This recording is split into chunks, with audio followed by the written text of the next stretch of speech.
village qui s'est érigé en principauté. Un citoyen italien qui s'est autoproclamé prince de Seborga règne depuis 30 ans sur quelques centaines de sujets tout à fait satisfaits de leur sort. Ils l'ont d'ailleurs élu récemment. Alors est-ce un simple coup de pub pour appâter le touriste? Comment l'État italien considère-t-il cette entorse à sa souveraineté? Reportage sur une vraie principauté d'opérette, non loin du rocher monégasque. Reportage Olivier Pighetti.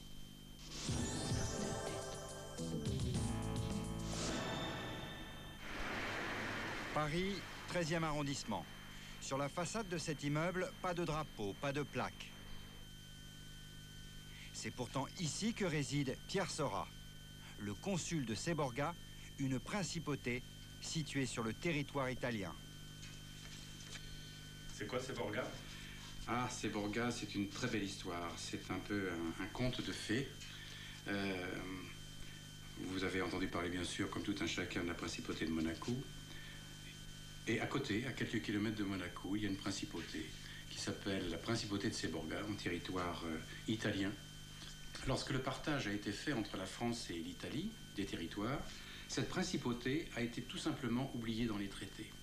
Et cette principauté, qui se trouve à 8 km de la mer, au-dessus de Vintimille, est revendiquée de nos jours par la population, qui par référendum a élu son prince, Giorgio Ier. Giorgio Ier, le voici. Il a été élu à l'unanimité en 1963. Depuis, il a endossé l'armure de Don Quichotte pour faire reconnaître officiellement sa principauté. Vous voyez Monaco d'ici, non? Ben oui, Monaco, elle est là. C'est un concurrent, Monaco? Non, de quoi? Absolument que non. Absolument non. Non, non, ce sont des choses différentes.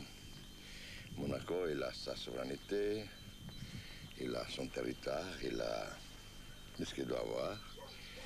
Et nous attendons qu'on nous donne ce qui est nôtre. Simplement. Le village de Seborga, autoproclamé principauté, n'est pas un État indépendant. Giorgio Ier a pourtant institué une carte d'identité non reconnue par l'État italien, des timbres avec les armes de la principauté et une monnaie baptisée le Luigino. Et celui-là, c'est le demi-Luigino, 3 $. Mais on peut s'en servir ici? Ben oui, nous avons 34 000 magasins qui l'acceptent en paiement, aussi en France, jusqu'à Nice, Cannes, non, jusqu'à Bandol. Vous voulez regarder les timbres? On peut rien envoyer avec ces timbres? Pas partout, mais ils sont aussi acceptés par les postes.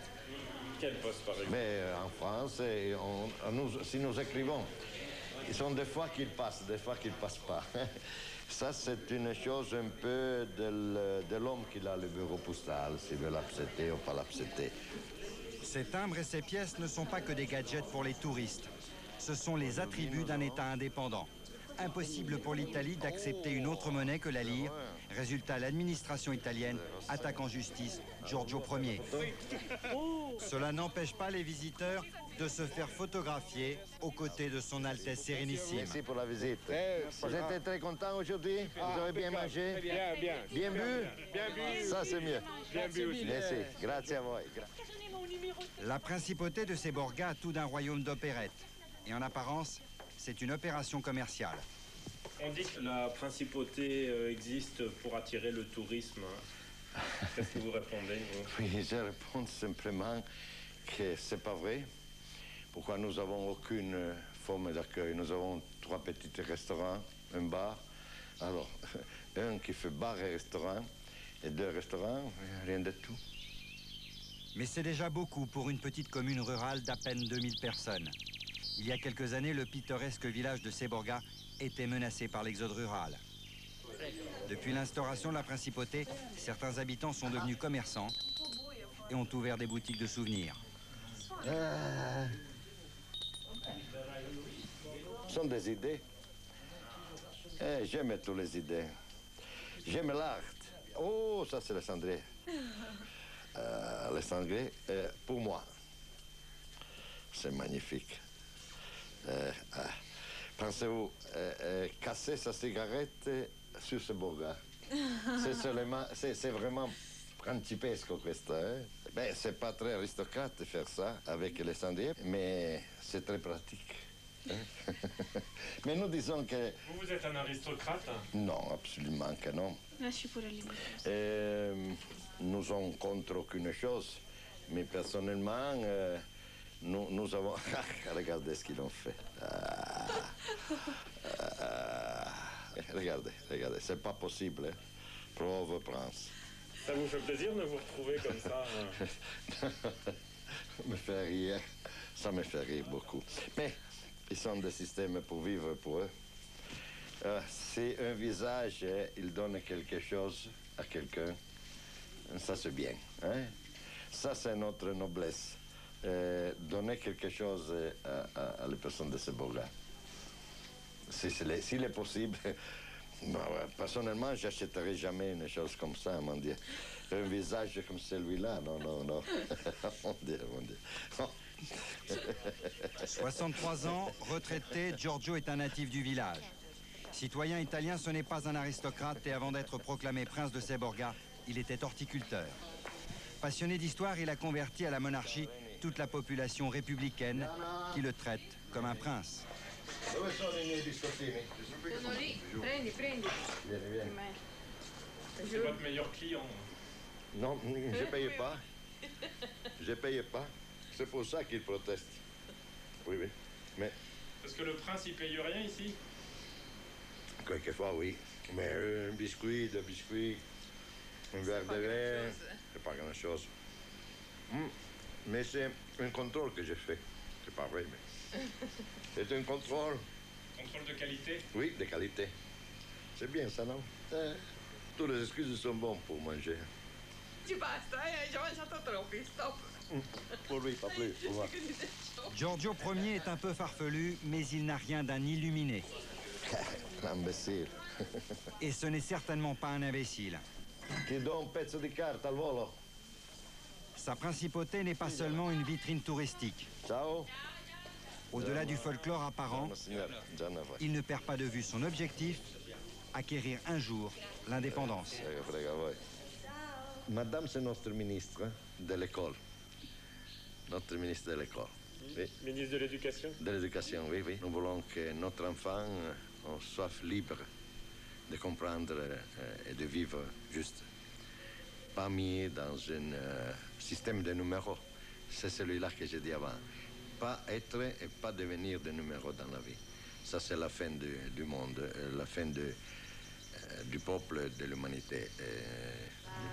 Comme dans tout État digne de ce nom, il y a à Séborga un gouvernement. C'est son Altesse Sérénissime, le prince Giorgio Ier, qui nomme les 15 ministres. Son choix est soumis à l'approbation de la population et les ministres sont tous recrutés parmi les 360 habitants du village. Vieni con me, vieni. Ça, c'est notre ministre de l'école que vous avez connu hier par la fenêtre. Les ministres sont élus avec 75% des voix. Oui. Sinon, ils passent pas. Non. Non. C'est une démocratie, en fait. C'est pas une principauté, ici. Mais c'est une principauté qui a sa démocratie. Ciao. Ciao. La force de Giorgio Ier, c'est sa légitimité. La quasi-totalité des villageois le soutient. Pourtant, l'État italien ne reconnaît pas la principauté de Séborga. Le prince et son gouvernement flirtent avec l'illégalité. À la mairie, les élus officiels ferment les yeux sur les velléités d'indépendance de ce prince qui fait l'unanimité.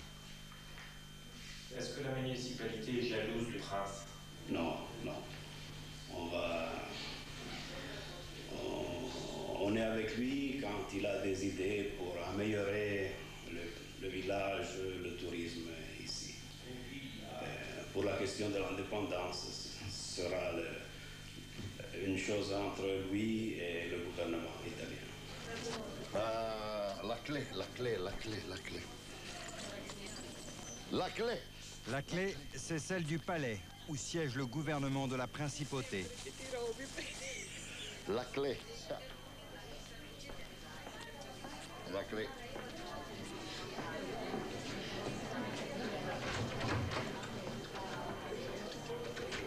Pour l'heure, l'État italien semble tolérer ce pouvoir parallèle.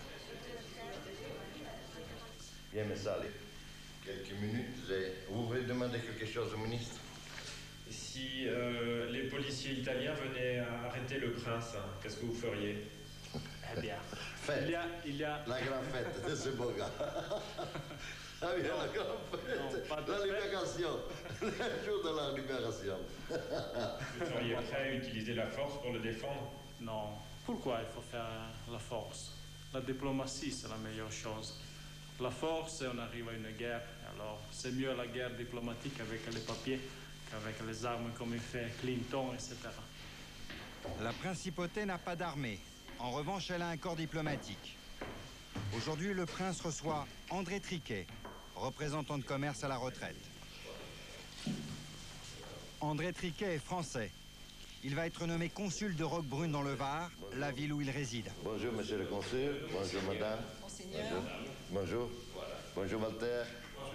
Il est accompagné du ministre des Affaires extérieures, dans le civil restaurateur, qui a revêtu l'écharpe bleue de circonstance. Vous êtes ému ou...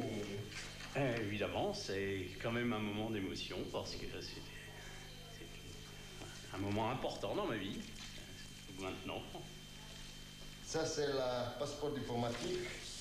Je vous remercie beaucoup, Monseigneur, de la confiance que vous me témoignez et je vous promets que je mettrai toute mon énergie et toute ma foi dans le rayonnement de la principauté. Merci. Merci beaucoup. Merci, madame. Pas besoin de payer pour devenir consul, il faut être parrainé.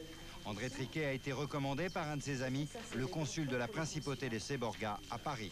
Ça, c'est les drapeaux officiels de la principauté. Vous allez le mettre, non? Ah, absolument. Vous allez le mettre où? Eh bien, chez moi, sur le balcon. Sur la cheminée? Non. Dehors, bien à la vue, comme où doit être un drapeau. Dans ce moment, notre consul est devenu aussi citoyen de Seborga. Il a double nationalité. La France, comme toutes les autres grandes puissances occidentales, ne reconnaît pas la principauté. Giorgio Ier a tout de même réussi à instaurer des relations diplomatiques avec 32 États dans le monde. On s'aperçoit lorsque l'on fréquente la principauté, la première visite en général est une visite un peu folklorique. On prend ça un peu comme une plaisanterie et on s'aperçoit que les éléments sont très sérieux et que les gens qui entourent Monseigneur Giorgio Ier sont des gens très sérieux et que les éléments dont ils disposent sont aussi très très très sérieux, historiquement parlant. Giorgio Ier a déterré une principauté vieille de plus de 1000 ans. Il a jusqu'à la fin de son règne pour en faire une nation à part entière. Vous êtes élu à vie? Oui, ils ont fait ça 4 années avant. Ils ont fait cette bêtise, mais il y a toujours une route pour sortir. Laissez la place. Le prince de Seborga n'a pas l'intention de démissionner tant qu'il n'aura pas assouvi son rêve d'indépendance. Je dis que le soleil il sort en Italie et il descend en France. Et au midi, c'est sur Seborga. Voilà, et en plus, ça se visite, c'est peut-être une destination future pour l'été. C'était un reportage d'Olivier Pighetti. C'est la fin de cette émission, préparée avec Émar Duchâtenay, Pascal Lebovici, Angelika Tarnowska et Alexandra Pisanti. La semaine prochaine, l'équipe de Capital vous présentera ces Français que l'on s'arrache. Ils sont footballeurs, cuisiniers, artistes dans le monde entier. On leur fait des ponts d'or, la French Touch s'exporte bien. Dans un instant, culture pub, comment la musique fait sa pub à la télé et comment la pub utilise nos champions, où Laurent parle du crâne de Barthez. Bonne soirée sur M6.